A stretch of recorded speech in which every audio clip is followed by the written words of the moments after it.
হৈছে গতিকে অনুভৱ বুলিবলৈ খুবেই সুন্দৰ এটা অনুভৱ আৰু বহুদিনৰ পৰা যিহেতু ইচ্ছা আছিলে গতিকে ইচ্ছা থকাৰ কাৰণে মনত এটা শক্তি পাইছোঁ এটা জোৰ পাইছোঁ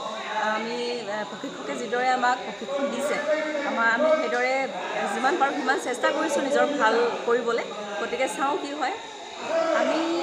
আমাৰ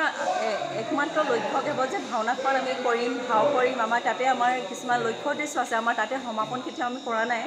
আৰু যিহেতু মহিলাসকলে আজিকালি কৰিব নোৱাৰা কাম একোৱেই নাই গতিকে প্ৰত্যেকটো ক্ষেত্ৰতে মহিলাসকল আগবাঢ়ি গৈছে গতিকে আমিনো কিয় পিছ পৰি থাকোঁ তেনেকুৱা মানসিকতাৰে কিছুমান লৈ পেলাই গঢ় লোৱাৰ কাৰণে আচলতে আজি এনেকুৱা ধৰণে চৰাইদেউ জিলাৰ অগ্ৰণী মহিলাসকলৰ লগত লগ হৈ আমি মহিলা ভাওনা প্ৰদৰ্শন কৰিবলৈ আগবাঢ়িছোঁ গতিকে আমি 100% নিশ্চিত যে আমি সফল হ'ম